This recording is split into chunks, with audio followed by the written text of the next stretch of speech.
Welcome to the weekend must watch on Intercut, the weekly show going through all the movies, the TV, the entertainment that people just can't cut away from. I'm your co-host Arturo Zurita, and joining me, I think for real, I don't think it's been me on this podcast but myself. It's not my imaginary friend. It's Nah, Zachary Shevich. no, I'm here in the flesh, not a figment of anybody's imagination, as far as we know.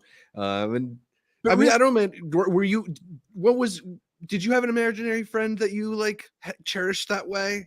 Is there like one that sticks out to you, or was it all just like a big imaginary world to run through when you were younger? I probably had friends that weren't my friends, like for real. I don't think You I had imagined imaginary your friends. friendships? Yeah. Yeah, I don't think I had imaginary friends. I think I was like very imaginative. I would like yeah. do a bunch of goofy stuff with like, real friends around and play games. I think I was always scared of imaginary friends. My sister had an Really, imaginary friend. And when really. she talked to that dude, no, I wanted to go to the other room. So did you have any that were not malicious? No, I feel like I just had like you had imaginary friendships with I remember I used to like think I was hanging out with the Rugrats and stuff like that, but never like a completely fictional being the way that John Uh Krasinski presents it in If. Gotcha. I didn't mean it like fictional characters. I meant it more like people who just weren't really there for me. I You know, know I what it know. was? That Dakota Fanning movie, with Robert De Niro. Yeah, hide and seek. I feel like it's the Nope, first horror movie I saw in theaters. absolutely not. After that one, that's when I knew I am not into imaginary friends like that. But we do have an imaginary friend movie coming out or is out called If. We have Back to Black. We have The Strangers Chapter 1 that's got me so tired. I am exhausted. If I snooze for a little bit, Zach, you just wake me up. Just hit me with Yeah, the alarm. But we got a jam-packed kind of day. a dire week at the theaters, like, maybe the worst week for new releases I can remember in a little while. We had some big ones though. It always Yeah, happens like that. It dips a bit. We're about to see it again after Furiosa. They just taking a rest at the end of May, yeah. but then June comes back like crazy.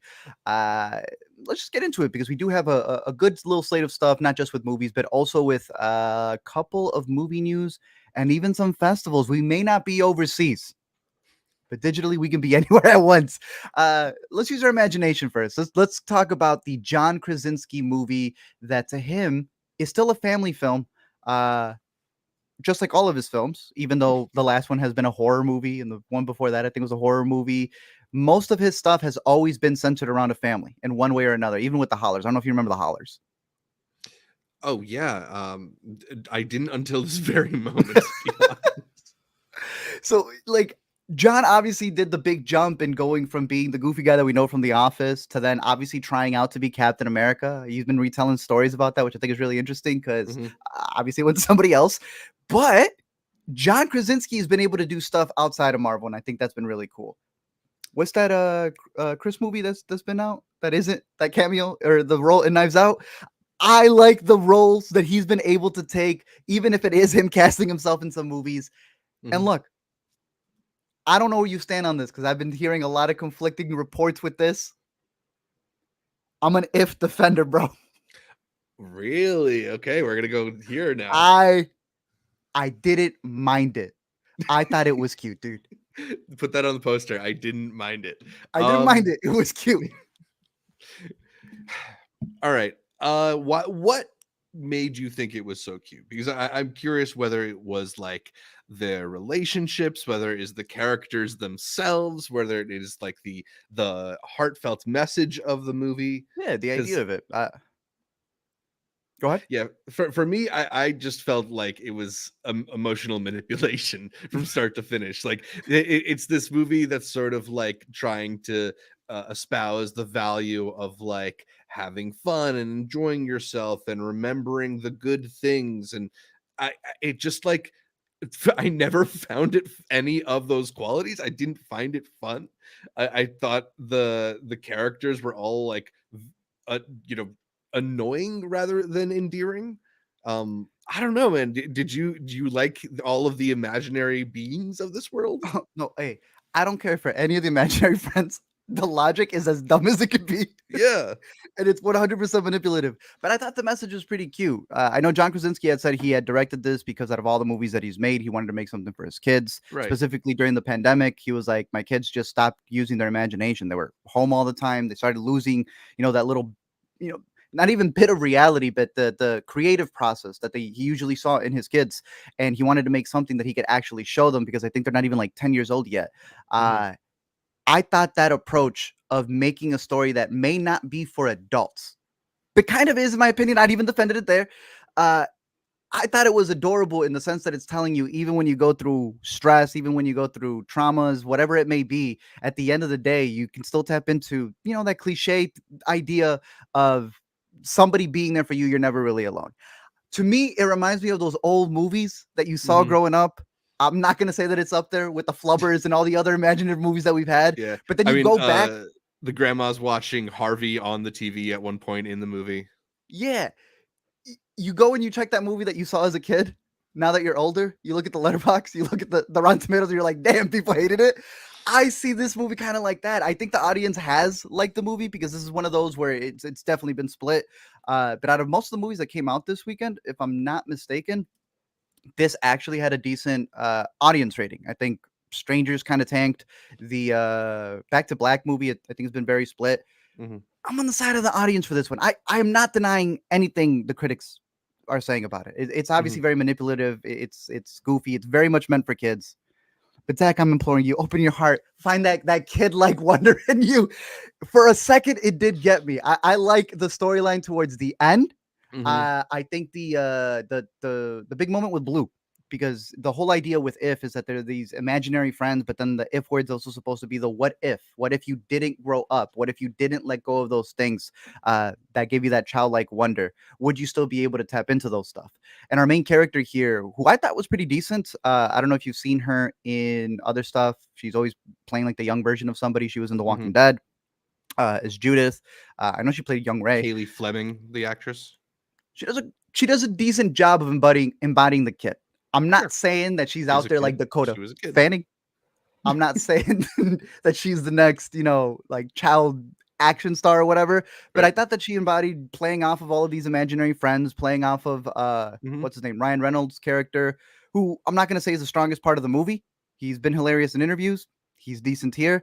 But the stuff that she goes through is her losing her mom. Then in that Mhm. same hospital, she's about to lose her dad because he has a heart condition. From there, she's living with a grandmother, and she Yeah. ends up finding these imaginary friends in this world where it's kind of like everyone's been comparing it to Blue's Foster's Home of Imaginary, what is it, friends, pets. Yeah. They need to find other people because, like Toy Story, they've been outgrown by their child, and Right. maybe they need to be adopted by someone else. Yeah, there's sort of like a reverse Bing Bong arc going on because For sure. she's like because of the position she's in because of her parents has been forced to grow up too fast, but she still could use the help of an imaginary friend, and the plot kind of like struggles to shift into gear. I found like they have a couple false starts over what they're doing with Yeah, all these imaginary creatures, and like the vibe is sweet. Like I understand that's it. Yeah. finding this film to be kind of like a warm hug. And I think it's really elevated by its score, which is by Michael Yes, sir. Giacchino, who's a ace composer for films.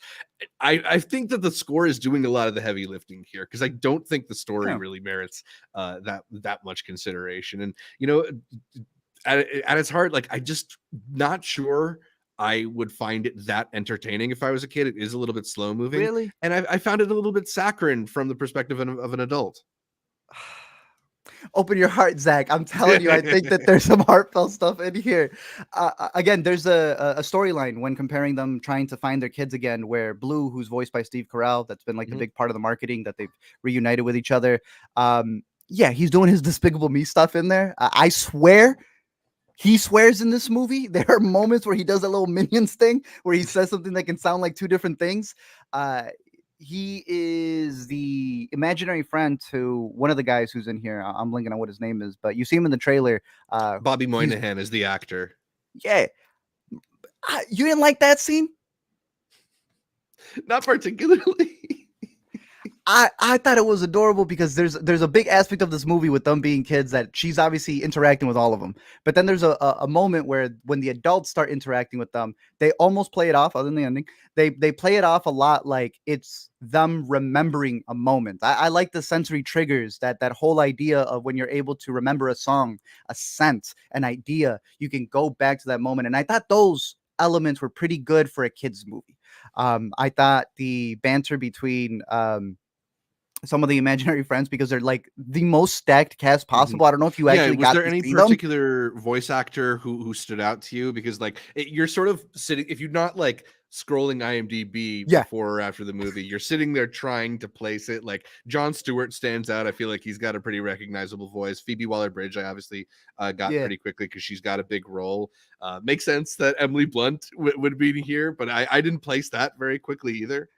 yeah. They have both of their wives are in here doing different voices. I believe the imaginary friends are also based off of his imaginary friends when he was a kid, and his daughter's imaginary friends when they were kids. So it's got that like adorable element to it. But the people that he got here, George Clooney plays the spaceman.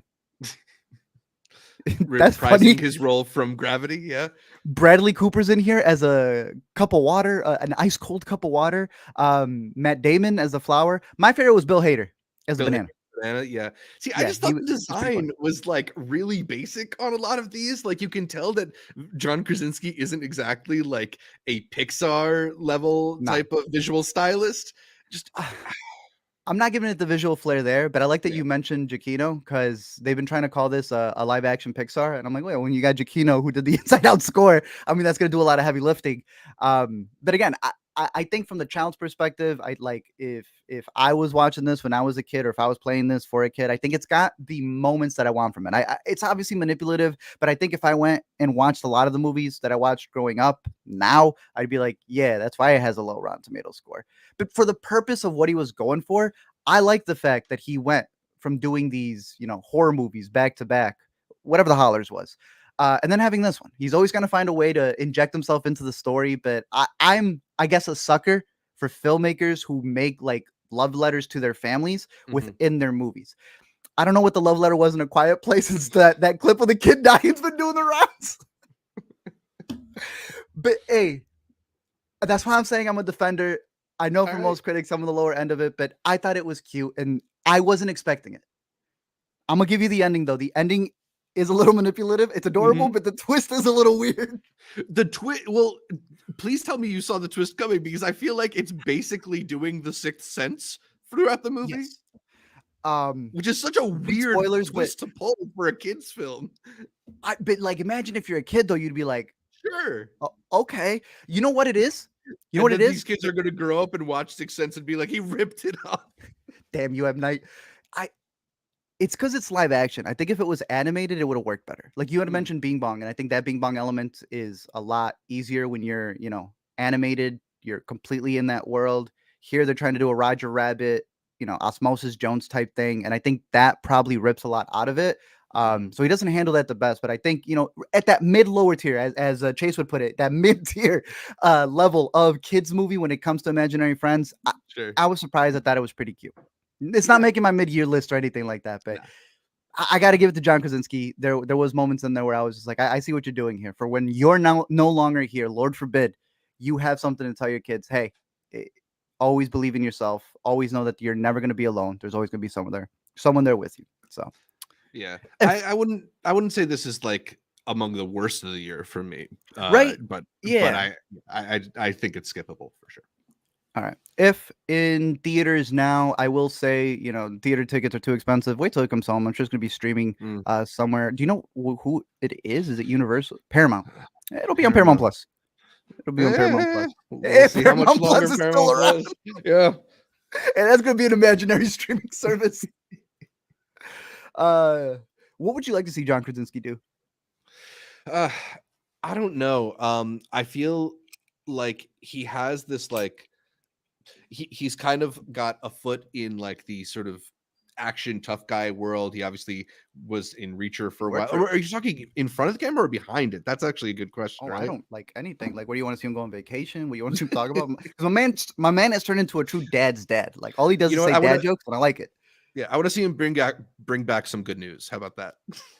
Bro, you should have never sold it. I literally sat through a montage of his best bits from that when he helped that little girl see Hamilton because of COVID and it got canceled. And the dude brought all the Hamilton stars out. That was a good show. Yeah, he should never sold it. But what happened to it?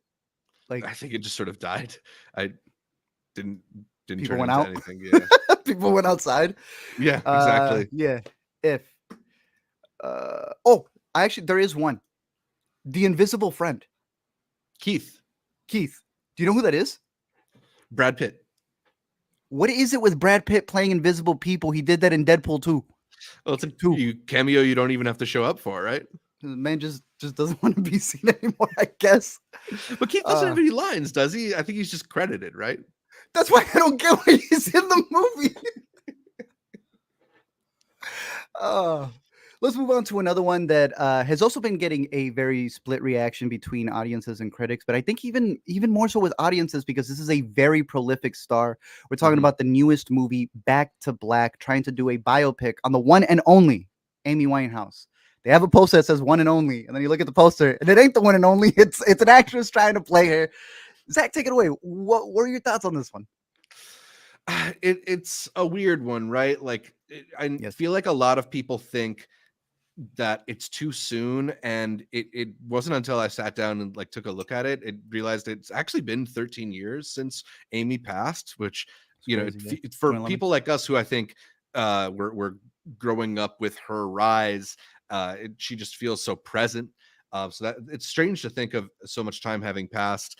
And obviously Amy is this figure of controversy is maybe the wrong word because of the way that the media and sort of the publicity around her kind of, treated her really poorly and really didn't offer her any sympathy while she was clearly struggling with a lot. There's a Oscar-winning Asif Kapadia documentary that A24 put out a few years ago that I revisited after I saw this biopic just to kind of like do the side-by-side comparison of that gets into a lot of that. And it's really funny to put them up side by side together because while that documentary does a lot of implications it implies a lot of negative things about both Blake, her on again, off again significant other, as well as her father, who kind of acted as like a manager of sorts, like really putting a lot of blame on them. The movie Back to Black pretty much exonerates them from start to finish and shows how present her father is, played by Eddie Marsan here. Kind of shows that Blake is trying to make healthy decisions, and it feels in a lot of ways like Back to Black is really unkind to Amy herself, like puts a lot of her struggle onto Amy. There's like this repeated cuts to her getting more tattoos that they kind of use as this like ominous foreshadowing thing, like how dare you get ink on your skin. I feel like Sam Taylor Johnson is casting a lot of judgment through those moments, and it just sort of I think the movie is simultaneously being like, look at how the insensitive treatment of her addictions contributed to her demise, while we insensitively handle her addictions. Yeah, it's very weird. What do you think of Sam Taylor Johnson as a director? Man, I can't remember a Sam Taylor Johnson film that I particularly liked, if I'm being honest. I haven't seen everything. I haven't seen Nowhere Boy, which notable for a few reasons, right? Several reasons. I'll let the people search that up. But this was another biopic as well that's supposed to be about John Lennon. Yeah. I know she had filmed some of this in Abbey Road, came back to film a couple more stuff for Back to Black in Abbey Road. I know they filmed some stuff in Camden, shut down the streets, went back to her flat. There's like a lot of care in there that I don't want to dismiss the movie completely. It's one of those that the most annoying part about it, right, is that there's effort there. We like the main actress a lot. She's moving up in movies, but in shows, coming out to industry. Incredible. So good in industry. Look, is she bad here, Or is it the fact that she's trying to play Amy? And it's like, why did you do that? If it was Yeah, anybody else, there right? Like, imagine it's not her. right. There are spots here where I think the performance kind of works. I don't really think it ever works with the singing. We often talk about liking when actors take on the challenge of singing, but this is a movie that has me thinking that maybe you just sometimes have to do the opposite with inimitable voices like Amy Yeah. Winehouse's, because whenever Marissa, who admirably apparently was not a singer before this movie and trained Mhm. specifically for this, like does a pretty admirable job, but it never Right. rises above like karaoke impression in And the that's the worst singing part. scenes, you know? Like, if you could Yeah, do Amy, then Amy wouldn't be Amy at that right. point. And if we could like dub over Amy's actual singing voice, I think this performance maybe would have gotten by. It's not great. It does feel a little bit like she's wearing the costume rather than like living it, but it's not. There are worse. Uh, I've seen worse biopic performances than this one. I think That's fair. she took on a really tough job and was passable. Yeah. But yeah, it's just hard, particularly with somebody who I think is so present in our minds, partially because she only passed so long ago, and partially because Mhm. of how her legacy is lived on. And then how connected it is, all of her stories, her life, to her music. I know Sam Taylor Johnson said that she had based this specifically on it being like a love letter. That Back to Black is the album that she's recording at that stage in her life, and because that is this like heartbreak love album, she kind of wanted to structure the movie in that way. And I feel like when you do that, you need to focus on that period in time, not her entire life. Because, like Yeah. you said, unlike Amy, which talks about her dad, talks about her the documentary, her dad, her boyfriend, bro, a lot of that is in their words. I know they've come out and said that documentary put us in a bad light because it showcased and edited in the words that I was saying myself. Yeah. But like, This movie, like, yeah, it really was defending them a little bit more than I expected to, and I don't mind this idea of like, oh, she was also a bad influence on them, but to pin it all on her was also a little weird. The yeah, worst like part of this movie is the perspective. yeah, Blake, her ex, has said that he's the one that introduced her to heroin, and Yeah, in this yeah. movie, hard drugs just kind of like appear magically in But her life at it one was like a point. Uber Eats that just knocked on the door. I'm like, oh, but you're not gonna say it's him. That's not right either. It's a messy story. But Yeah. in order to be honest, just like she is with her music, that's what made her lyrics so good. Hmm. How are you not approaching that in this movie? Yeah. Yeah, you're right. They make the dad become this almost like, oh, I'm watching out for you. Went back, saw the documentary. How you gonna have this man stopping the paparazzi while he's bringing his own cameras in real life? Like, Right. there's Right. so much stuff in this movie that I understand why people were very upset with it. And it's annoying because there is a good performance in the middle of it. Go back Mhm. to the actual movie itself. Um, I also like particularly some of the early scenes when they focus more on her love of music and the type of sound that she's pursuing. There's a scene between her and Jack O'Connell at a pool hall where they're like talking about the Shangri-Las and the type of sound that it yeah, evokes and how that speaks towards Amy's sound. And that stuff's the good stuff. And then it kind of strays from that. I agree. I thought we were gonna get more of a creative process, right? Maybe y'all couldn't clear Mark's Mark Ronson, but I wanted to see how she collaborated with people, her influences, the stuff that actually brought her music. They just show her Yeah, scribbling, you know. They just exactly. show her with Yeah. a mention the tattoos. At one point, just feels like you're surveying her the exact same way the paparazzi did. Ooh, look, there's another one that's coming in there. Yeah, it feels like a costume at points. I wanted it to go a little bit deeper into it, but it felt like that was never going to be the approach they wanted because they had a specific outlook on her. And in not wanting her to be this victim, I felt they made her even more of a victim. Yeah. That was a little weird too. It What made it seem was? like the ending, Oh, like when he's yeah. talking about like how she It always wanted a mom or whatever, and I'm No, like, they try so hard to kind of like tie this happy bow on it that when they kind of, go to the title card epilogue, it yeah, feels like dishonest. And she and, would and just vomit at the sight of that, bro. yeah, and like, maybe you don't want to turn her life into a tragedy, but it's not a life that was lived without tragedy. It just Not a fairy tale. feels a really dishonest way to handle it. I like what Pink Sweetens has to say here in the live stream comments. It's too tall of an order. Amy's hair was so exaggerated, her eyeliner. It looked great on the actual Amy. On anyone else, it looks like a costume. And yeah, it's just there's something about it where they never quite reach the level of making you actually believe it's Amy, and like especially because Amy, particularly as her life sort of spiraled, looked a lot worse. And I'm not suggesting that like Marissa Abella needs to like make herself look worse or something like that, but it's just something that is so hard to duplicate in a way that doesn't feel like performance. 100% agree. It did have that moment of kind of like Amy has an aura. So as much as you can like replicate a lot of her tics and a lot of her movements, you can't replicate the aura. She had this attitude to her that people gravitated towards. And that's something where you almost are willing to have somebody who doesn't look like her or acts completely different to capture what that essence was. The Grammys performance, bro. Yeah. I remember watching this live. Do you know how? And I'm trying to pull up like an actual good version of this. Bro, the way she wins this award, it looks that shot looks more like a movie than the whole movie looks like one. Yeah.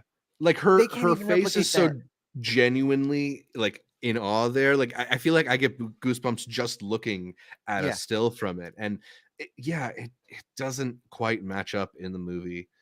They mess with the timeline a little bit too there. It feels weird because like, she like her and Blake are at a different place than they suggest they are at that part of the movie.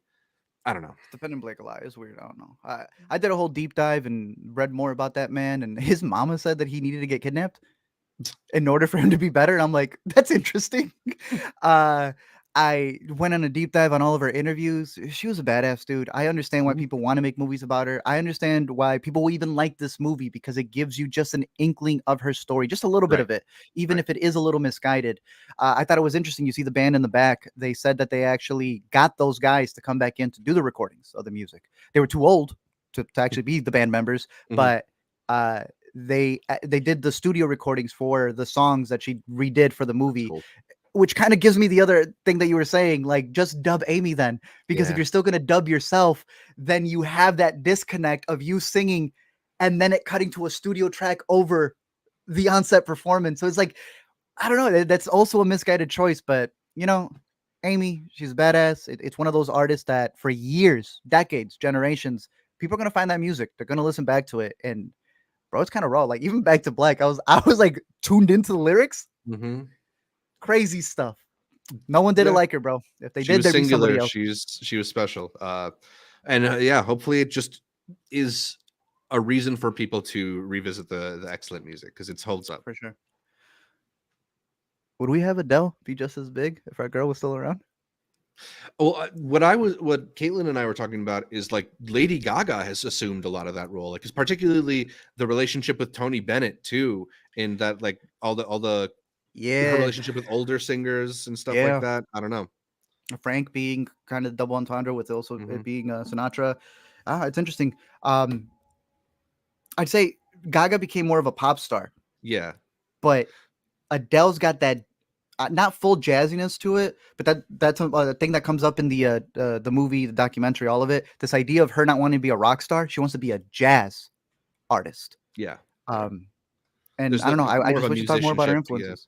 Yeah. I mean, Winehouse would have a killer Vegas residency by now. I'm sure. It'd be crazy, dude. In the doc when she was with Mos Def, and I thought, who was it? They said they were gonna go on tour. They're gonna do like a whole. It was Questlove, right? And I'm like, Sadiq. Yeah, she was tapped in. Killer album. Tapped in, dude.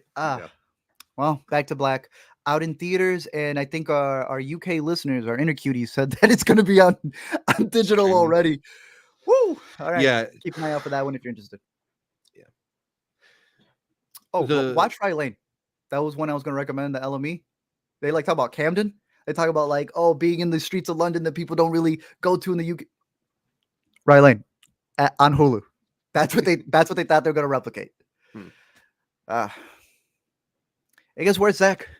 Time to talk about the worst movie of the week, in my opinion. One Yikes. maybe didn't have people tap into the childlike wonder. The other maybe didn't tell the story the best way possible for a genuine artist. I don't know what The Strangest Chapter 1 was doing. Tell me, Zach. Did you catch this as the horror aficionado between the two of us? Regrettably, yes, I did actually decide to catch The Strangers Chapter 1. And there's just like very little I feel like to even say about this movie. You know, a lot of horror movies try to have these, you know, metaphorical elements that speak to larger societal concerns, or these elaborate horror set pieces where you're awed by the creativity of the filmmakers. No, this is just, there's some people in a house and there's some people outside the house with sharp things, and the people with sharp things want to stab the people without the sharp things. And sometimes it's more like a elaborate cat and mouse thing. Why? Just for fun. Just kind of for shits and gigs, right? And it never really amounts to anything. Like at some point I looked and to see how much time was left, and I couldn't believe it, because there was no subplot happening. Nothing. It was And it's it was already short. just the one plot. Yeah. Did you ever catch the original? No, I've been told that they're essentially the same movie, though I think the original has a slightly better reputation. I love the original. I remember seeing that in the theater. My aunt was yelling at the screen. I think it had some of the best, jump scares, because it's the jump scares that don't even rely on sound. It's just a dude walking in the background, and it's you noticing him. You know, that stuff that I loved in Hereditary. Like that was one of the first movies to show me, like, oh, you can make it a scare where someone can appear and then they don't just disappear and vanish like a magician. I don't know what was happening in this movie. The background context is they wanted to make money.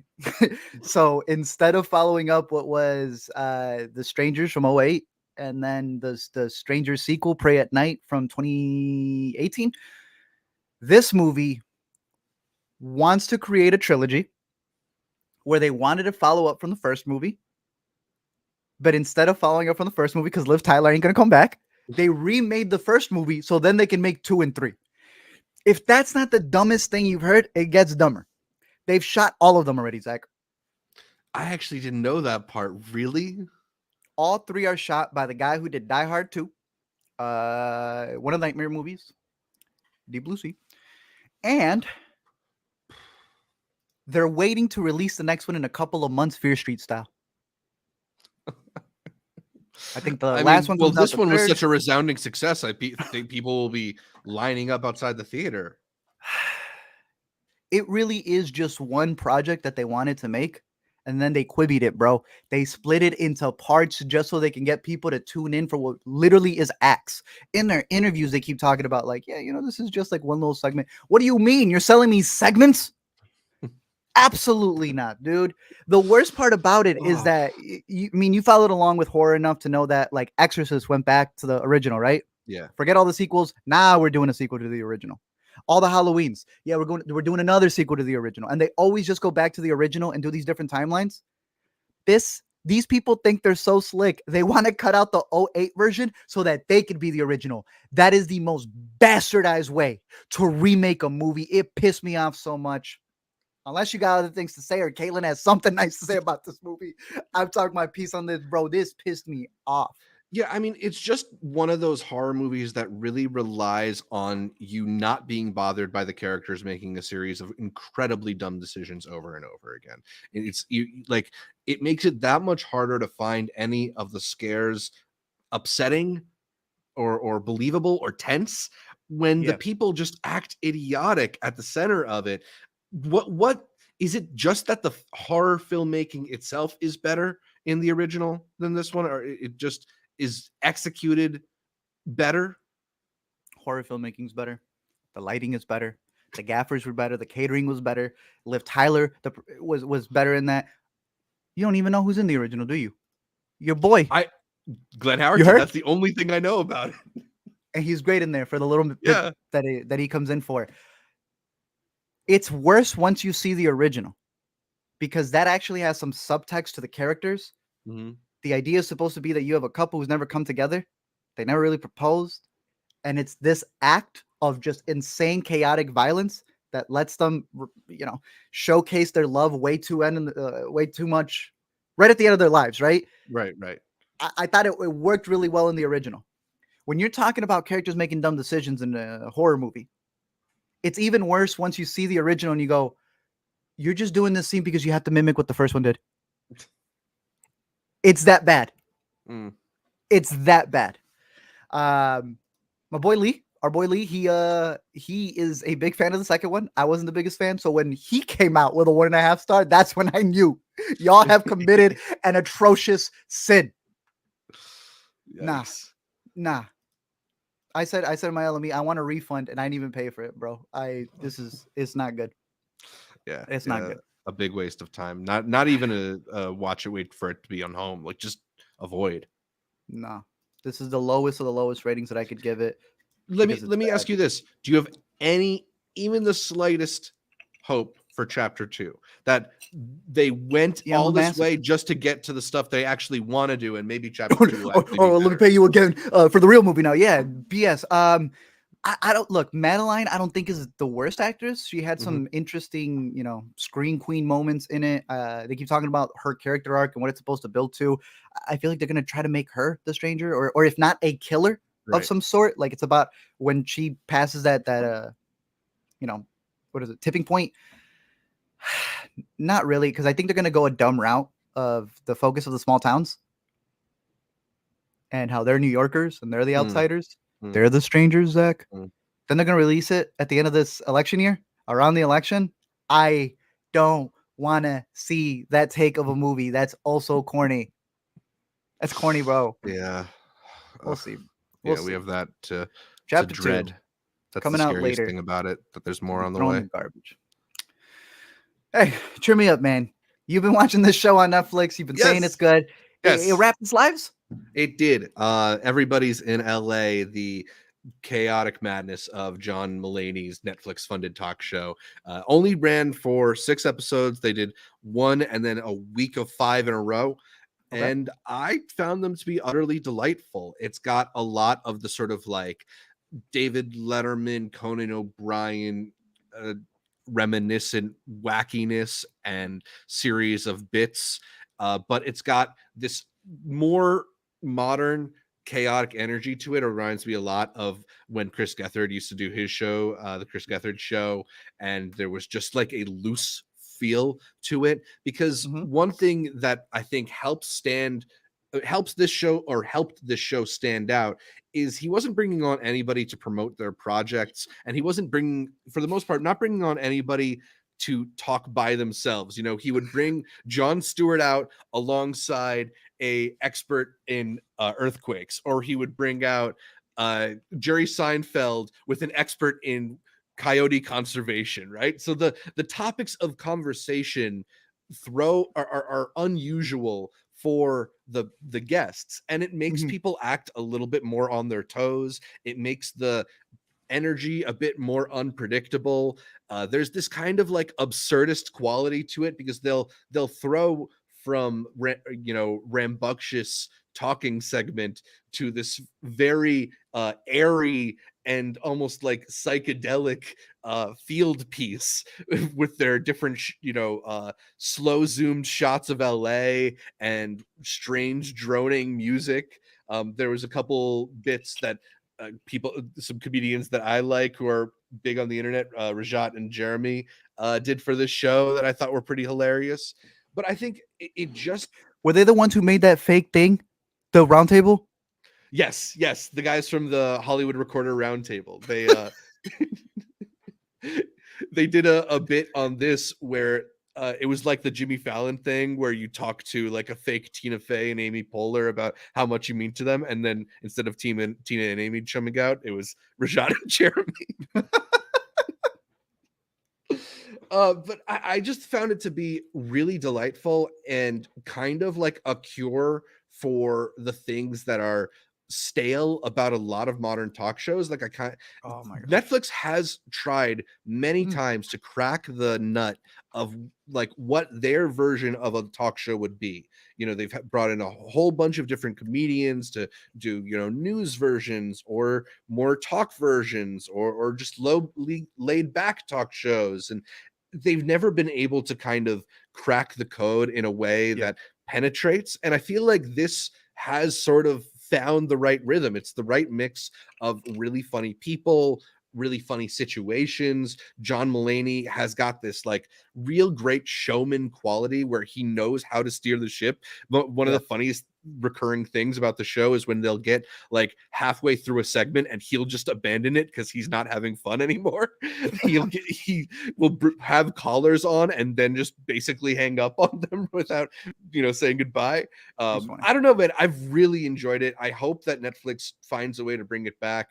I feel like Mulaney's probably not interested in doing like a nightly talk show or maybe even a weekly Nah, talk show. But I've seen definitely some not. people suggest like, what if they did once every quarter or every 6 months, like everybody's in Chicago, everybody's in New Orleans, everybody's in New York. Ooh. I was gonna say, he also did the Letterman thing, right? Because Letterman now does that thing Mhm. with Netflix where he only comes out whenever he wants to, and the most Exactly. recent one was with him. So, Exactly. hey, that's excuse me, that's the streaming world. You Yeah. don't have to make it be this like seasonal thing. That's good. Definitely. And Mulaney's last few specials have been with Netflix, so he's kind of That clearly too. on the Netflix payroll. Didn't they I do feel the like, kid one? yeah, the Sack Lunch Bunch also was with Goofy, Netflix. goofy. So they're watering him. That they Exactly. they They're got a letting good him do relationship with him. whatever he wants to do. And I'm just That's hoping decent. that whatever he wants to do includes more of the show. I'm glad the man's back. That's Yeah. I'll be catching up with this. I've only seen or heard one segment because Lena was watching it. I was telling you, I'm like, this man just brings in people, and while he's getting ready for another segment, Richard Kind would just go on for 10 minutes telling the most insane story. Yeah, The, Richard Kind as his kind of sidekick is such a funny idea. Like he just comes in with these really absurd tangents, and again, it contributes to the like you can't predict what's coming up energy that yeah, is on the show. I really love it. I think keeps it's it a fun. great formula. Any favorite bit Ooh, or person? I just love the, you know, um, wait, which one was it? There was when Bill Hader and Pete Davidson were on. That was the episode with David Letterman and it's Luann, right? And Luann was making Bill Hader and Pete Davidson crack up so much. Like one of those things where the other people on the show can't contain their laughter, Luann it from becomes Borat? that much more. What? Luann from Borat? I think yeah, right? Yeah. Okay, keep going. Oh no, Lunel, my bad. But yeah, and she just like the contagiousness of their laughter making the show sort of devolve, I think was my favorite bit about it. I'm gonna have to check this out. They already got it Yeah. clipped out. I mean, that's the thing. It's like it because they're not like there for any particular timely reason. And She it's fell in it's with evergreen. I earthquakes. think you could catch up with it whenever. All right, sick. Yeah. And I'm gonna keep that one on the radar. I want to segue to this little segment that you were talking about right here in his kind of having like a variety talk show, right? Like I don't know what Mhm. the Emmy category would be for that, but there was that news of the Right. Emmys actually expanding, and that dude, this is fantastic news in my opinion. Mhm. The news comes out that Hot Ones, and woo, I didn't even know about Good Mythical Morning, Yeah. but I saw a Chicken Shop Date. Both of these shows are now eligible for Emmys. One, they should have been a long time ago if the studios keep sending celebrities there. How is that any different than a Jimmy Kimmel sketch, right? How Right. is that any different than Jimmy Fallon playing the same games that you find at a Target Yeah. aisle? These Well, are quality. so just to be like really strict about it, like they're different in that they're made different lengths, but there are short form categories that like we see like Seth Meyers' corrections thing has been nominated for Emmys before, and Because it's he's just Seth that Meyers, yeah. like yeah, but that's the thing. It's like now it's like you know, you don't have to be attached to these bigger properties. Let's Hot go. Ones is just as legitimate of a talk show as a lot of these other talk 100%. shows going on now, Yes. and it's cool that there is a category to acknowledge them, because Hot Ones is certain, like, it's dominating the space that it's in. Easily, dude. And like you mentioned, if it so many celebrities go towards it that it's obviously like this culture shifter, right? Mhm. So it's cool that it's going to get acknowledged. Which one did we just quote? The one for what's his name's HBO show Conan when Must he was Go, on. yeah. Like we were The talking Conan about O'Brien that more one, than we yeah. were talking about Conan Must Go. Chris Right? Hemsworth just like he's teasing his upcoming one. He's not teasing Jimmy Fallon tonight. He's Mhm. teasing this. So I think it's good. I also like Chicken Shop Date. I Yeah, think she's she's so good. what Bobby thinks she has. Right. She's got. She's got. So I think that's really good. I'm gonna add another little recommendation here because this one also came out a couple weeks ago. We had talked Yeah. about the roast. Kevin Hart had kind of he was the host for the roast. This followed up that one on Netflix with it being, I don't think a live stream, but the commemoration for him getting his Mark Twain Award, Yeah. which I think Dave Chappelle got a couple years ago. He had some really good Mhm. jokes in here. Did you get to catch this? I didn't catch this one, but I was talking about watching Sandler's from last year, which was really Yeah. funny. So I anticipated that this one would be good too. I liked it, bro. I ran it Yeah? back twice. Yeah, it Nice. was really good. I I gotta like catch the up then. people that he brought out. I thought they gave some really good stories. The fact that he's just there on the side, also mic'd up, even if Mhm. he wasn't, I'm pretty sure he's getting picked up on the main mic. They keep him short and sweet. So even when someone's dragging a little bit, like Tiffany Haddish, sometimes you're just talking about herself. It allows you to move on to the next point. It allows you to be able to flesh out the stories. All of Mhm. them came in with their A game. Chris Rock killed it, and that man was like on 10%. Right? Yeah. Regina Hall. It's almost like Bro. a streamlined roast. Yeah. That in Regina Hall comes out, her bit about like this shouldn't be a roast. I will not stand for the lies. And then demolishes him afterwards. Really fantastic stuff. Chelsea had a really good bit where she's like opening up about something that he did, but saying he didn't do it so that he won't get in trouble, but he did because you can count on him. What's his name? Wild and Out. He came out, actually killed it too. Why he's Nick not even Cannon? on here? Yeah, I don't even know what. Damn. Yeah, Nick Cannon did a fantastic job. He tried pranking him. JB Smoove killed it. My man. I didn't realize they grew up together like that. I Oh. never watched his Husbands of LA or Hollywood, Yeah, whatever me it either. is. I guess they're together, and that's why Nelly was there. And also Blurred Lines. I didn't know they were cool like that. Him and Robin Thicke. All right. Jerry Seinfeld did not get booed off on this one. He was pretty funny in it at the beginning. Just all around really great stuff. So I would recommend checking this one out. Kevin Hart getting his prize. Really funny. Really funny. Nice. But I don't want to talk about Poolman, bro. Poolman's on in theaters. Did you You're revisit not it? rewatching this one. No, I'm not going to rewatch. I'm not. Well, that's an intercut clips right there. The last one that we got to talk about on here is The Last Stop in Yuma County. I thought this was a very decent thriller that released, I think premiered, kind of was showcased at the Chicago Critics Film Festival. It stars Jim Cummings. It's not him directing. It's him doing a really solid performance as this guy who comes in looking for gas, the last stop in Yuma County, but there is no gas there yet. So he's got to wait in this diner when all of these suspicious people, maybe innocent people, start coming in and they realize, wait a minute, one of those cars outside looks just like the car that did a bank robbery in the morning. It's solid. It's not like the craziest thriller out there. It is exactly the type of movie in 90 minutes that gets you in and out, is directed very well, has interesting characters, and I would recommend it. I think it's out on VOD right now. Nice. But once it's out on streaming, I can see it definitely trending, being a little bit of a hit because it's just very well paced. So Last Stop in Yuma County, just want to recommend. I've seen some people compare it to like a Coen Brothers type of thriller. Is that off base? What do you think? What's my man who says flip the coin? Who gets his coin flipped? Anton Chigurh? No. Oh, who does he do it to? Oh, shoot. I don't remember the actor's name, but the dude who's also in Killers of the Flower Moon. Yeah. He's in this one? Yeah, I'm trying to pull him up. Right here, dude. He came in and I went, okay, y'all got the cheat code. And he's solid in it, dude. The moment that they built it up and it really just becomes this like, I don't want to call it a shoot 'em up Western, but in the idea that they're all playing these like chess pieces, who's going to mess up, who isn't in on it, that might say something they shouldn't, when are kind the of a cops bottle gonna movie, arrive? right? It's a perfect. I would count it as one. It does leave to different places, some parts of the highway, the police office, but I would count it as like 75% of bottle film. Nice. Yeah, definitely check this one out. I am very curious to see what the director is going to be working on next because even the way they do the name drop, bro, really, really solid stuff. So good Cool. job on the director, really good cast. And I won't talk about the ending too much, but I can't wait for you to see it because I'm curious to see what you think about the way that they wrap things up. But Nice. check this one out. The Last Stop in Yuma County. Cool. Good to know that there was something good to watch this week. Unfortunately, I was not watching it. And I saw it last week. You know what I mean? It's like the best thing this week was last week's.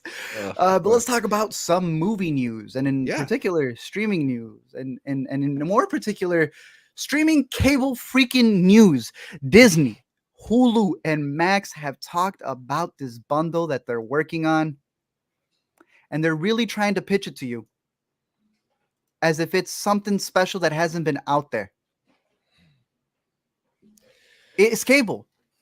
Yeah, it's sort of cable. It's cable reinvented, cable 2.0, 3.0, whatever we want to say. We talked about this on Intercut, what, 7? 14, 25, 34. Last week's. Yeah. Every single week they're coming up with something new. And just this idea of them lying to you. I hate when people pitch you something that's screwing you over, but they sell it as it's for your benefit. Just make these cheaper, dude. I don't need to combine Disney, Hulu, and Max.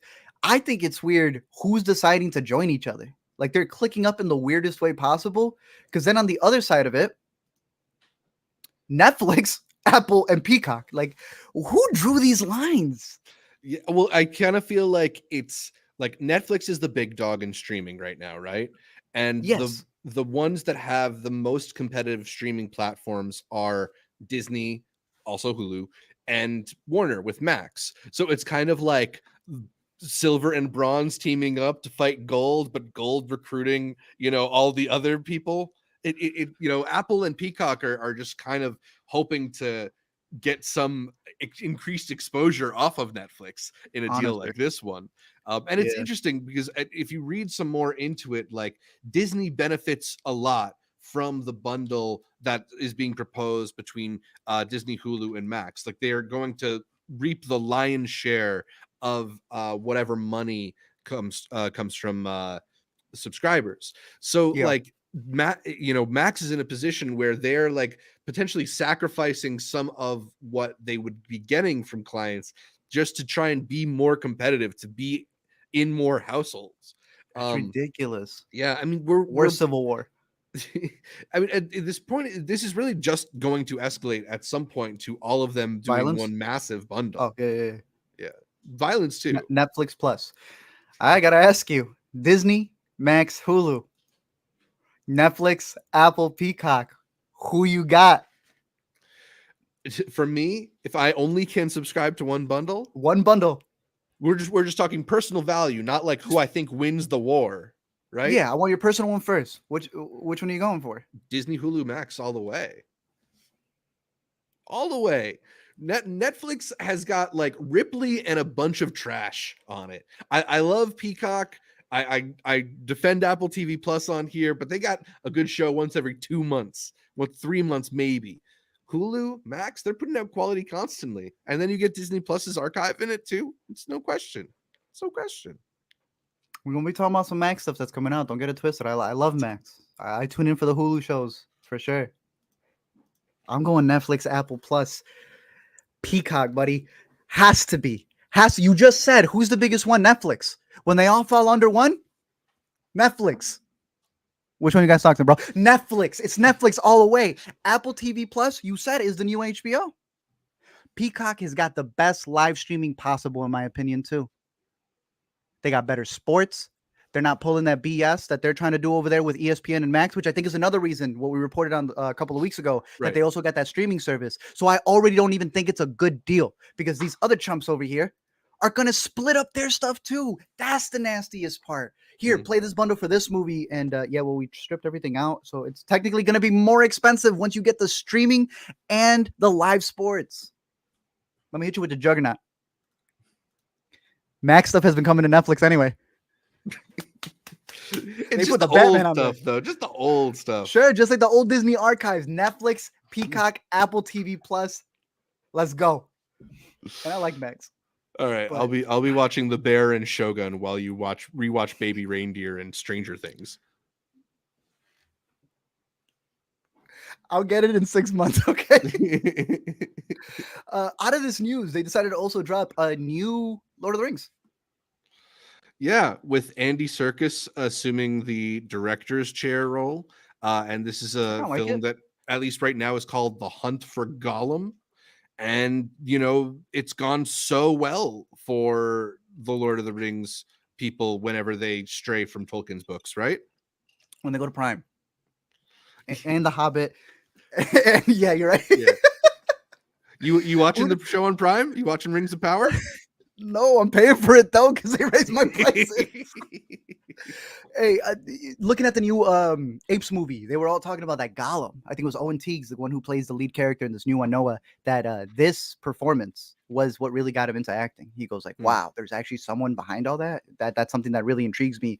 Now he's doing like some of the most advanced motion capture work in this new Kingdom movie. I'd be curious to see what Andy Serkis does here. I think that this will be a way for him to pioneer the way that we talked about Fall Guy, really pushing stunts and that being the movie with the behind the scenes team to push that in the Academy category. I know he's been behind the scenes for a long time. I think this could be the movie to really push that to the forefront of, it's not even called motion capture anymore. As the Avatar team said, it's performance capture. So if anything, at the bare minimum, the technical advancements that they're going to do with this is what I'm most excited for. But can we get a Peter Jackson movie, bro? Like an actual Peter Jackson movie? So Yeah, can he stop making like weird Beatles movies or whatever's going on? And the last bit of news right here, I love this one. You've been hearing how Sony wants to buy Apollo? Mm-hmm. Bro, they're talking so much smack. It really made me laugh that they're already telling you what they're going to do with the carcass of Paramount. That is some sick stuff. They're talking about splitting Paramount, getting rid of CBS, and just like redistributing everything. Did they buy it already and just aren't saying anything? No, there's all, this is all like, it's a little more than speculation, but it's not like it's done. It's sort of like leaks to reporters about plans or ideas. Part of what complicates this is Sony is not an American company, and Paramount owns CBS, the cable channel, and there is, I believe, an FCC rule that that forbids non-American companies from owning channels, network channels like that. So if Sony is to buy Paramount, they would not be able to legally own CBS unless they like establish some offshoot in America. Gotcha. They'd have to get rid of it. With somebody. Yeah. Like that TikTok rule and stuff. Okay. Yeah, exactly. I see that. So, but that doesn't mean they can't have Paramount Plus or Paramount Studios.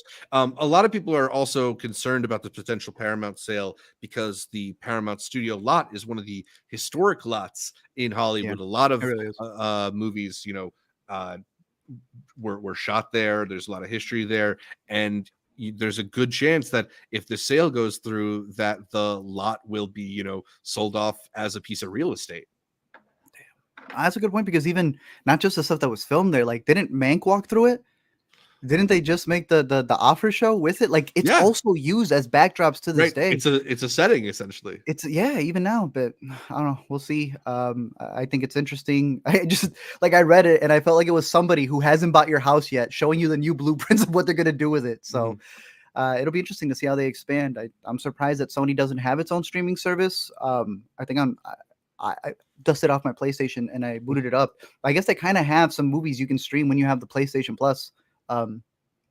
Yeah, but it's different. They've sort of like stayed out of the streaming wars in that way. It's not streaming. Just kind of been they've been like almost like an arms dealer, making movies and selling them off to Netflix or whoever.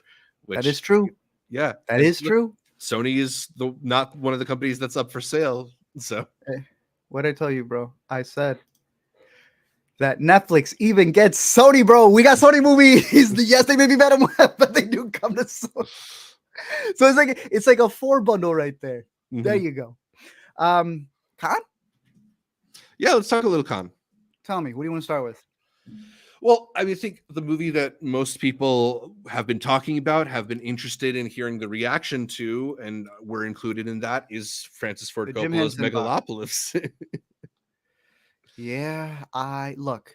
Is it considered spoilers for what we're gonna mention? Because I find it very interesting, and I don't think it's a spoiler. It is reporting of an event that happened. Yeah, yeah.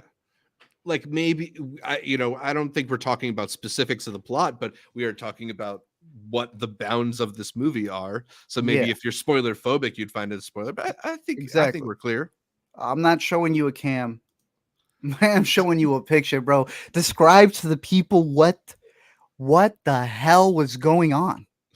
So there is a section in Megalopolis where apparently a person gets up and speaks a The line audience. at the screen, and What? the then Adam Driver's character within the movie responds to that person. He's doing a full 4D midnight movie kind of experience. I he's breaking the boundaries of cinema. Bro, they said the AMC employees are gonna have to come in to talk to the driver. Need to ask for a raise. Yeah, I mean, There's no maybe way we're getting this. is this why no American studio wants to distribute it? That they don't want to incur the cost of hiring a local actor for each showing? Boo. Ah, I don't see this making it to the whatever rendition or version we're gonna see. Yeah, It intrigued me. It yeah. might be the dumbest thing. I've heard that this is the new Babylon, maybe even below that one. Mhm. I'm excited, dude. I'm actually really excited for this movie. Yeah, I mean, there have been reactions all over the place. There are people calling this a masterpiece. There are people calling this a disaster. I think there are more people calling this a disaster than a masterpiece, but the reactions are not muted. Everybody's coming out of this movie with a lot to say. And That's look, good. sometimes you see that and you get a Babylon, which is a movie that a lot of people don't like, but we both had a really good time with. You know? Sometimes you come out of a movie like that and you get an aggro drift, which I don't know if you had a chance to catch it yet. Not yet. Not yet. It's not Not great. yet. It's not great. Got about 15 minutes into that one. Felt like I didn't really need that much more. So hopefully it won't be quite so bad. But like I'm glad to have this out there. I'm here for the experiment. I'm here Right? for bold choices, and that the man is self-financing this, all the better. Like throw that wine money at it. I love to see it. Damn, bro. The letterbox curve is unreal. There's like no most common rating. It's such an irregular heartbeat. I saw all the people who they said turn this down. I'm not gonna lie. That and the VFX people coming out did kind of make me go, okay, maybe it is gonna be really bad, but I'm Yeah. still. Yeah. I mean, Ah, look, we'll have Ewan on next week to report his thoughts from yes, Con. sir. I believe he did not enjoy this one. So we'll learn some more. I don't care though. I still want to see it. I still really want to see Yeah, it. it's just one of those. I need to see the crash footage myself. Yeah. But con is going on at the moment, and there is a slew of movies. So much good stuff. I feel like half the stuff hasn't even premiered yet, but it's been awesome to see people just reporting back of some really crazy stuff, seeing the Mhm. first images of some of these movies coming out. We got a couple of links as well. So your boys, the Intercut boys, couldn't make it out to France, but some people France were made nice to its way send us to a couple us. links this way. So we do Yeah. have a couple of movies. But as we go down them, name me some of the ones that have stood out to you. Well, as you know, a big fan of Yorgos Lanthimos, and you were a big fan of Poor Things, his most recent movie. We're Mhm. just like a month away from getting Kinds of Kindness here, but it premiered at Cannes, and I think the response has been mostly positive about it. A lot of people are saying this is kind of a return to his more acidic types of films in the mold of Killing of a Sacred Deer or Dogtooth, and as a fan of a lot of those early Yorgos Lanthimos movies, that gets me extremely excited for Kinds of Mhm. Kindness. I've heard that Jesse Plemons has plenty to do in this movie as well. So our Understood. boy, it's gonna be a good spotlight for him. I don't know. That's the movie right now at a con that I'm just so excited for. I feel like every poster, every trailer feels like such a cool vibe. Mhm. Um, We had talked about the last one, Poor Things, maybe being his most accessible film, that it mhm. still covered all of his themes, but was able to present itself for the audience. Mhm. So now that he's got that audience, he kind of trolled them and he went, nah, this is still me. And they're like, what? It's like Tyler the Creator fans Yep. accidentally putting it on shuffle and going, this isn't Flower Boy. I heard he's mean in this one. I've Yeah. heard it goes way farther than what people were expecting it to, which I think is weird because it's like, watch the filmography. I'm just excited as you are. Kinds of Same. kindness. So very, very excited for that one. The premiere of Furiosa was at Con, Mhm. and I mean, you're seeing that one later tonight, so Right. you don't have Yeah. to wait that much longer. I got my ticket for later this week. It seems like at the very least, people are coming out of this one saying it's really good. Some people are saying it's on Fury Road's level. A lot of people are saying it's not quite on that level. Either way, like I'm just in for like another epic George Miller vision. There's so many interesting little anecdotes coming about. So I don't know if you've seen any of the quotes that Anya Taylor-Joy has given about her performance as well, Tell me. but I mean, she was saying that this was like a really difficult role for her. There's an interview with Kyle Buchanan of the New York Times where he apparently asks her why it was so difficult, and she won't talk about it. Really? Yeah, so I feel like some people were interpreting that as like the set being like a bad environment, but Because they had that with the last one too, with Hardy and what's her name fighting. Yeah. yeah, and there are people who say that it can be difficult working for George Miller because he's the only person who really sees the whole picture, and you often feel lost and not sure what you're doing. But my interpretation of the Anya Taylor-Joy quotes were more so that she was like accessing this extremely dark, upsetting place within herself, and it's Mhm. almost hard to discuss because if you're embodying a character like Furiosa and you're an Yeah. actress on Anya Taylor-Joy's level, like that is emotionally taxing work. So to Yeah. me, it just makes me more excited for her performance that she's accessing something so difficult that she doesn't even want to talk about it. Look, I have said it multiple times. I know people don't agree with me, but when I hear the cast and crew had the blast on set, that usually means I'm not gonna have that because they had the fun. I Right. end up seeing a different picture up there. Not that I think people need to suffer when they're filming a movie, but when they're tapped in and actually working, man, those results do stand out. And we know what happened with Fury Road and how they made that, and it stands to this day. We rewatched the last three Mad Maxes this weekend, or the first three, I should say. Yeah. How do you freaking reinvent your own damn franchise with the last one? And then it sounds like he's doing it again. It's some unreal stuff from the guy who did Babe and Right. Happy Feet.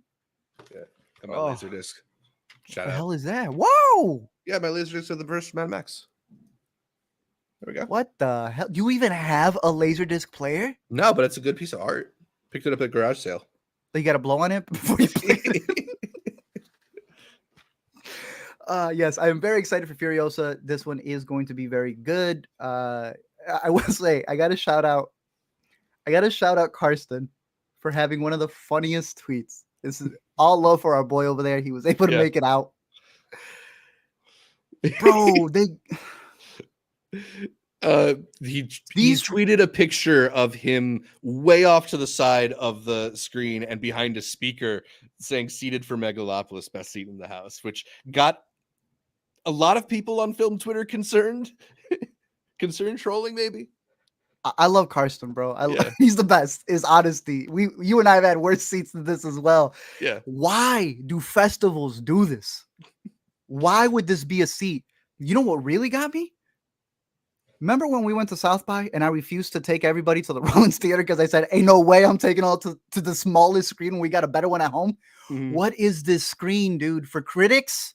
Yeah, but we'll have to ask Ewan a little bit more about that, whether that's the common treatment for critics or if that's just what they got for this Megalopolis screening. Carson, by the way, I think tweeted later that he actually had a better seat for Megalopolis. I think that was a bit of a troll, but the Furiosa seat is not much better. Dude, I saw this and I'm like, yeah, it's our TIFF seats at the Visa. That's our TIFF seats at the, yeah, we've had that. But I had to give it. This man has said who suffered more, Jesus on the cross or this guy. Banger tweet, bro. That had me laughing all morning. But shout out Karsten. He's been seeing some good stuff. He's one of the few who actually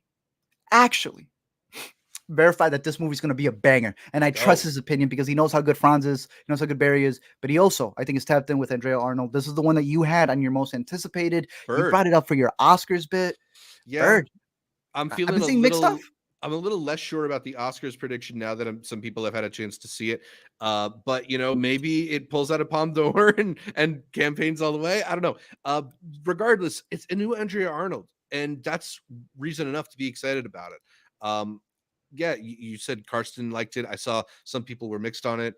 Our guy Brother Bro also went to see it twice just to verify some of his thoughts on Really it, and I think he ended up liking it more the second time. sick. So yeah, that's another one that I'm hotly anticipating. I don't know when we're going to end up getting it. I probably would imagine it ends up being like a fall festival, Toronto, New York Film Festival type of movie. Gotcha. The Elodie Jockstrap movie. What about it? Just that we're getting new Paul Schrader. And it seems like he's got another idea for another one. So, a lot of people thought this might be the last one, yet he just keeps plugging away. I didn't hear too much about O Canada, aside from, as you mentioned, Jacob Lordy and his jockstrap. Also that he apparently like studied Richard Gere to make his performance more like Richard Gere's, which is kind of cool. Okay.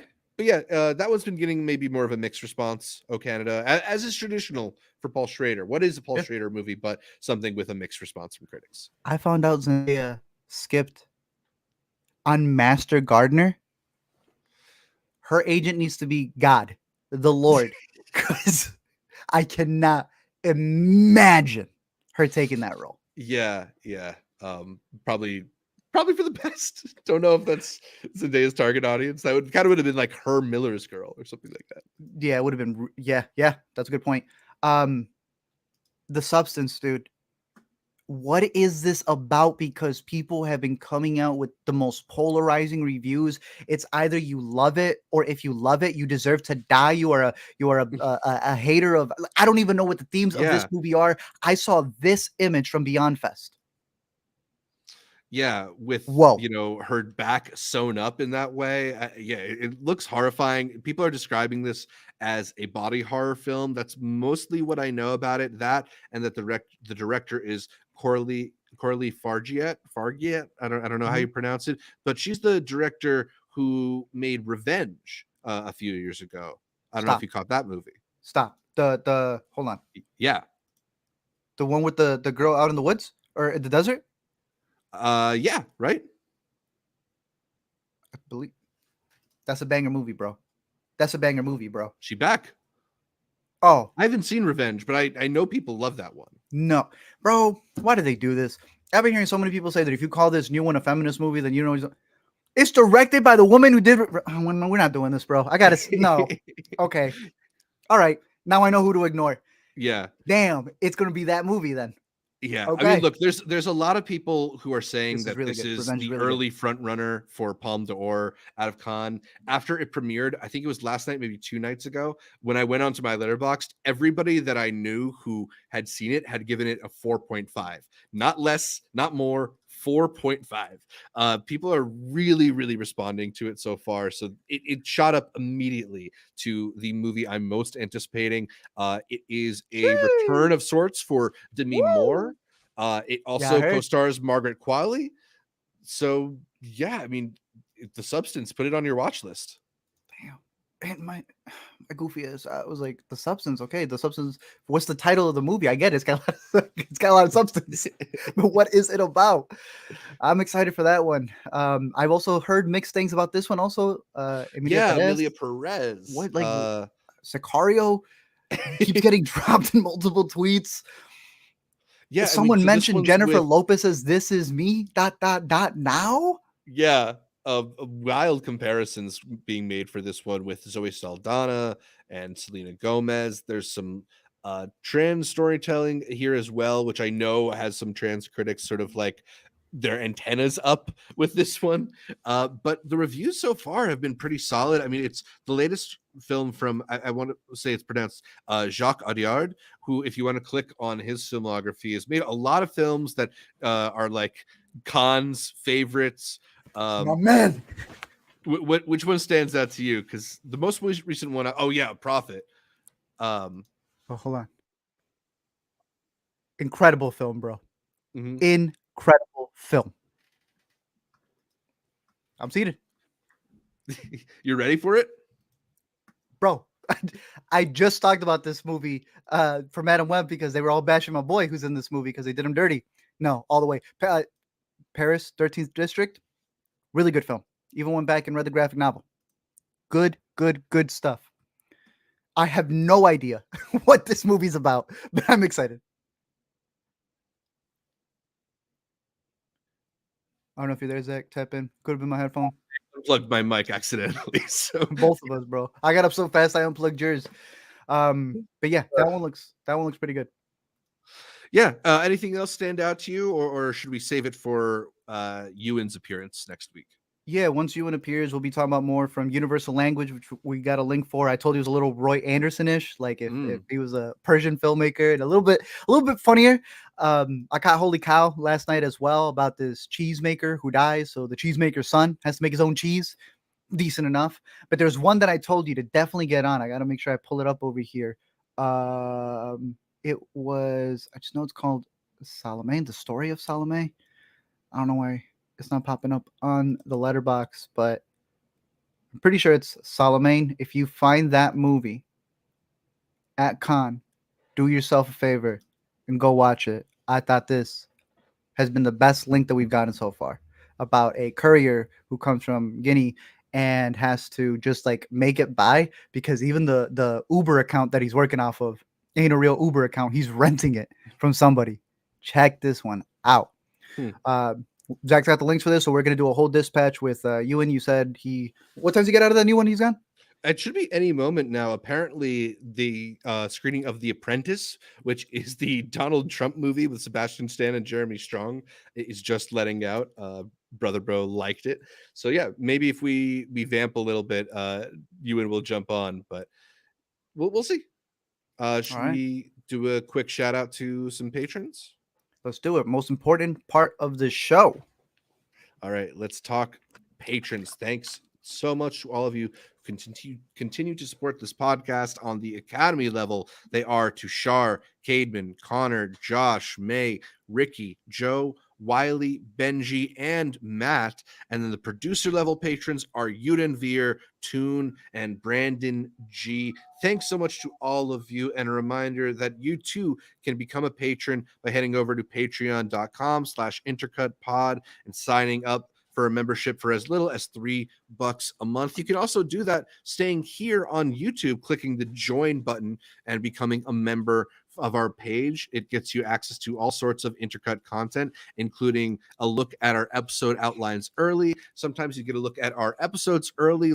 Patrons will get access to a live stream of our recordings today. We're recording a Ryan Gosling bracket, so you'll be able to see episodes like that sometimes weeks before the public gets access to them. We also do a monthly patron hangout where we take questions and talk the latest movies with all of you. I think we're doing our May hangout next week, Memorial Day. So, you can join up for as little as $3 a month and become part of the patron gang. Once again, thanks to all of those who continue to support the show.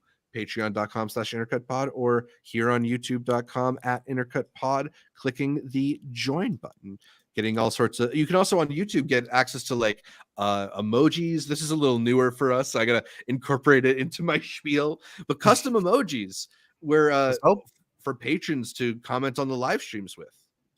I'm excited for that. It's a cool way to see some people have their like little banner. So when you're there for a month, 2 months, 3 months, you get to have right there in the live chat on our public comments down below, something that makes you all stand out.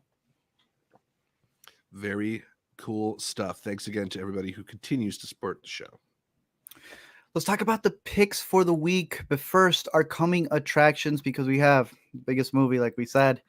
It's been opening up. It's gotten some screenings already, so people have been able to see it, and it's obviously been probably the talk of the town. And I know people are going to be there for the orange hues and all. Garfield the movie has its first showings coming up. Are you excited, Zach? Look, I'm a man who loves me some lasagna, so I can relate. There's nothing though about Garfield that's like really pulling me to the cinema, like the aroma of a good lasagna. I've seen some people reacting to the screenings yesterday saying it wasn't that bad. So that's heartening, I guess. Decent. I don't know. Look, I'm not dreading this one nearly as much as I was The Strangers Chapter 1. Oh, for sure. And look, as much as we've been giving him flack, this man keeps voicing iconic characters and having sleeper hits. I don't even know if you can call them sleeper hits because they're big iconic properties, Right. but they do end up making a lot more money than people expect. So, I mean, the Yeah. last one made $1 billion.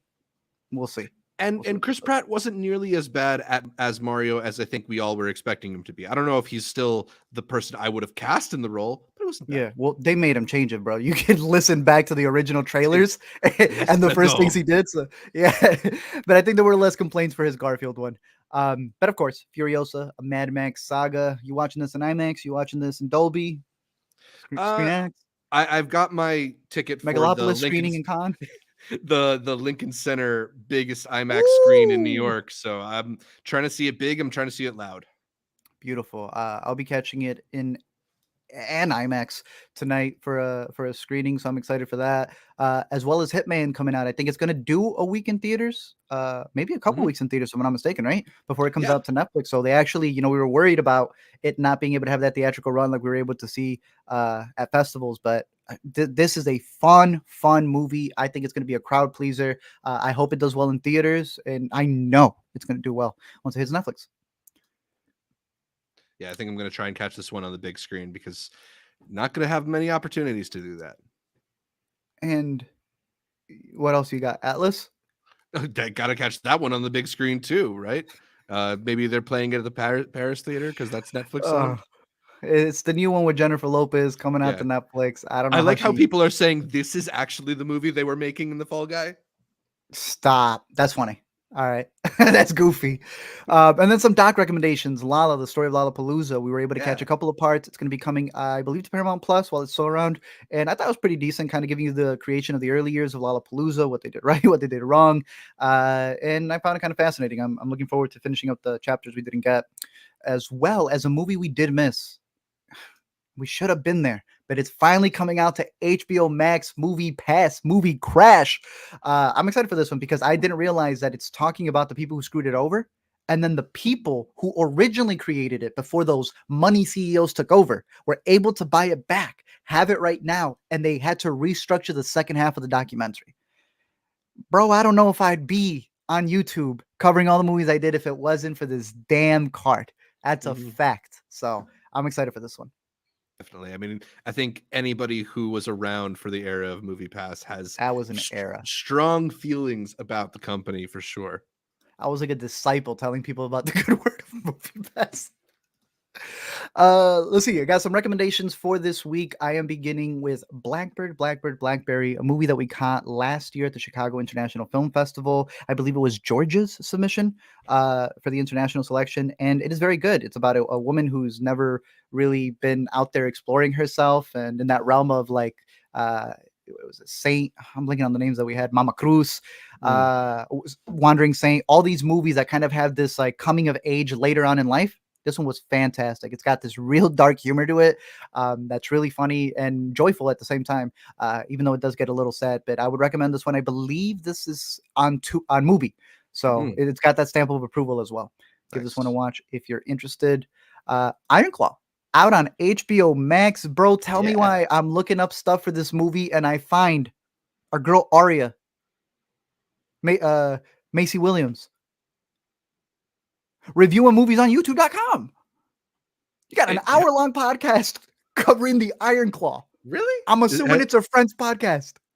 But then she Has did more videos. Dude, she's taking our job. This can't happen. We're gonna have to do the Aria thing on her. She's trying to take our jobs. it's not fair. It's not fair, but My long running stance is that celebrities shouldn't be allowed to host podcasts. I don't know about that. No, I've been very clear on this. I don't think I don't think it's good. I think they need to leave us alone. I'll agree with you because she said that it wasn't good.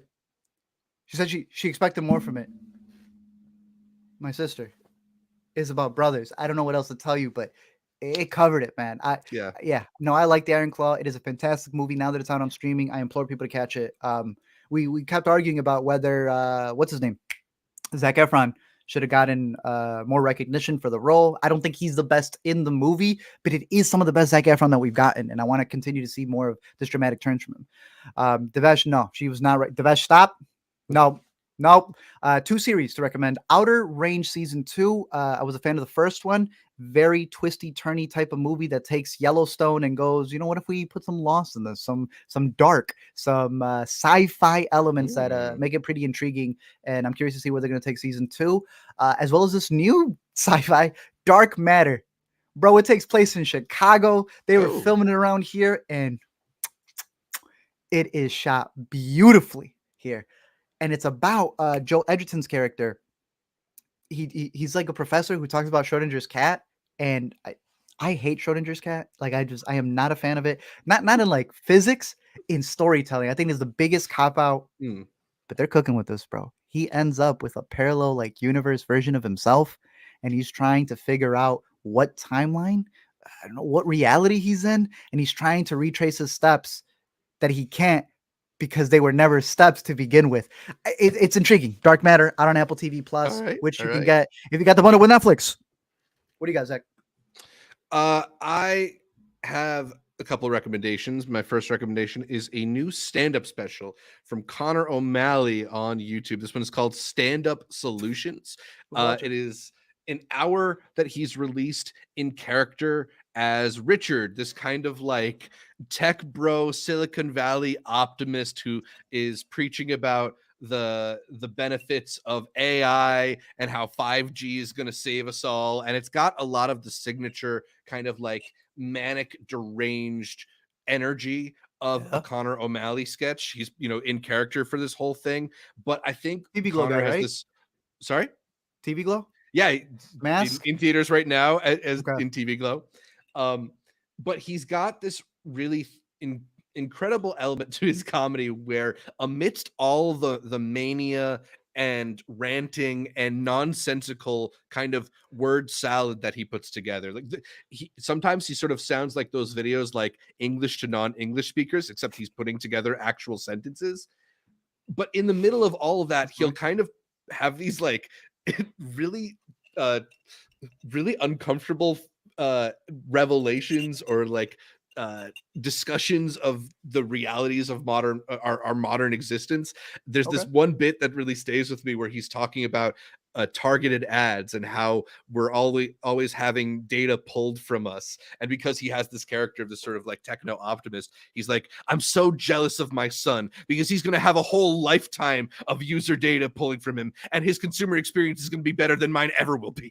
And That's just pretty freaking funny. the Damn. way where he can kind of like explode your head in the middle of a very funny bit, That's okay. it's kind of what makes, I think, his comedy really special.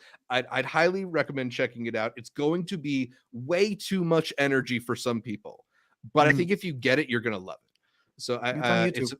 it's on YouTube, Shout out easy to stand ups who do watch. that. Yeah. So Stand Up Solutions, the new special from Connor O'Malley. Speaking of things that are on YouTube, did you see the new Wes Anderson advertisement for Montblanc? Not yet. Good. Yeah, I mean, look, we love Wes Anderson on this podcast, and That's Mike Wes Jones. Anderson. No. It's Wes actually in the ad. He's That's acting. Wes. That's Wes, and then there's Jason Schwartzman and Yeah. Rupert Friend, who was in what was the most recent one? That's yeah. Yeah. Anyway, they're doing an advertisement for Montblanc. Wes Anderson knows his way around a fun, pithy ad.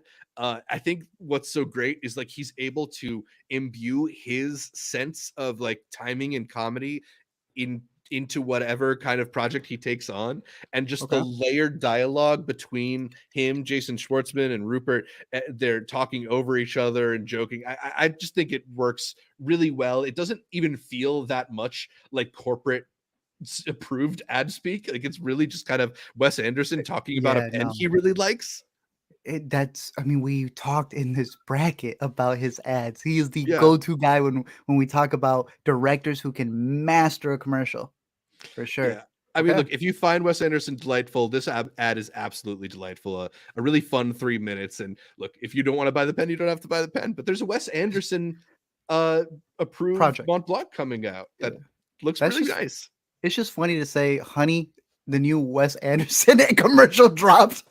let's sit around the TV. Let's Yeah, go. let's go. Oh, all right. My last pick for the week is an actual movie. Babes expands from its limited theatrical release into more theaters. I'm surprised they didn't do a bigger push for this movie around Mother's Day. Dude, yeah.